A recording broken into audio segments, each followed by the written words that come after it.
आपको जानकर हैरानी होगी कि तेंदुए भी नशा करते हैं। कैसे एक जेल के कैदी ने पिज्जा के लिए जेलर को ही बना लिया बंधक, और कोरोना का वायरस असल में कैसा दिखता है। ऐसे ही मजेदार फैक्ट्स के लिए हमारे साथ बने रहिए। फैक्ट नंबर 1, दोस्तों आपको जानकर हैरानी होगी कि अमेरिका में एक ऐसा मोची है जिसकी महीने की कमाई 18 लाख रुपए है।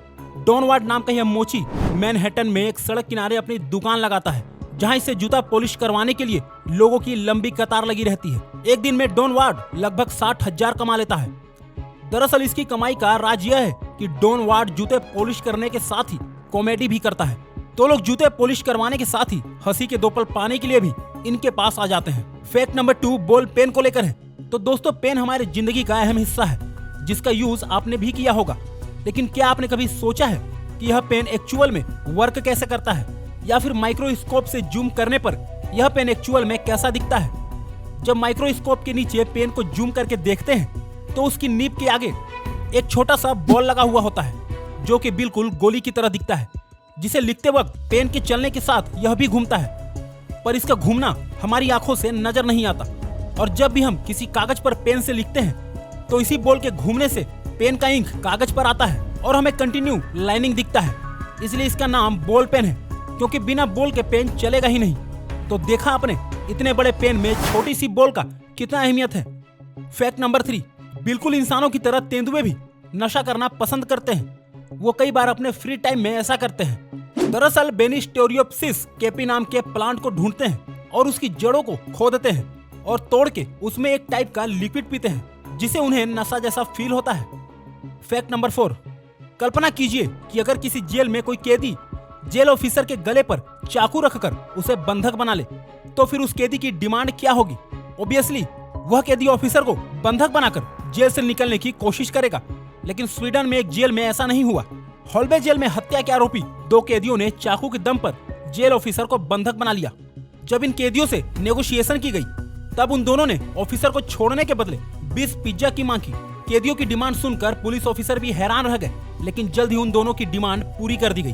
फैक्ट नंबर 5 कोरोना वायरस और मास्क के बारे में है। दोस्तों कोरोना वायरस को भला कौन नहीं जानता।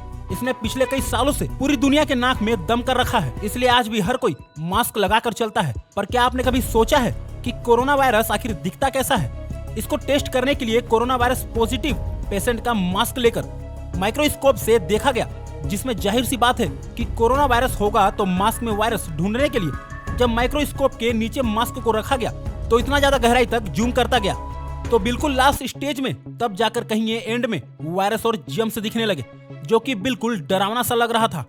फैक्ट नंबर 6, भाग मिल्खा भाग मूवी को भारत के सबसे ज्यादा सेक्युलर मूवी कहा जाता है।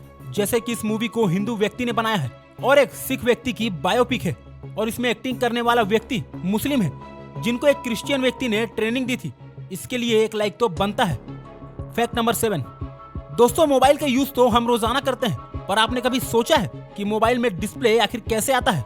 इसके लिए मोबाइल की स्क्रीन पर जब एक हाईटेक माइक्रोस्कोप से देखा गया, और जब स्क्रीन पर माइक्रोस्कोप के मदद से थोड़ा जूम किया, तब पिक्चर फटने लगी, जैसे कि अभी इस क्रोम ब्राउजर का हाल देख रहे हैं। जब इसे जूम किया जाता है तो यह उतनी बार छोटे छोटे पार्टिकल्स में बिखरते जाता है, फिर अंत में कहीं जाकर डिस्प्ले की राज खुलती है, क्योंकि लास्ट में सिर्फ छोटे छोटे कलरफुल बक्स ही नजर आते हैं, जिसे हम पिक्सल कहते हैं, जिसमें सिर्फ 3 कलर ही दिखाई देते हैं, रेड, ब्लू और ग्रीन, यानी RGB कलर होता है। और इन्हीं तीनों कलर के मिल जाने से बाकी कलर भी दिखाई देते हैं, तब जाकर कहीं हम एक परफेक्ट इमेज देख पाते हैं। तो आपके घर में जितने भी डिस्प्ले से सीरीज हैं, जैसे कि टीवी, LED, मोबाइल, इन सभी चीजों में पिक्सल की मदद से ही पिक्चर आते हैं। तो देखा आपने छोटा सा पिक्सल का काम जो हजारों में मिल जाते हैं, तो क्या से क्या बन जाता है। फैक्ट नंबर 8, एक बार ओलंपिक में रसिया की टीम बस अपने कैलेंडर की वजह से 12 दिन लेट पहुंचे।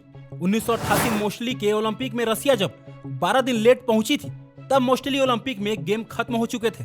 दरअसल उस समय सब लोग आपस में इतने ज्यादा कनेक्ट नहीं रहते थे, इसलिए सब देश के अलग अलग कैलेंडर यूज करते थे। इसलिए रसिया को पता ही नहीं चला कि उनका जो कैलेंडर है वो ओलंपिक जिस देश में हो रहा है उनके कैलेंडर से अलग है, और तब टीवी भी नहीं थे, इसलिए उनकी कई साल की मेहनत बर्बाद हो गई।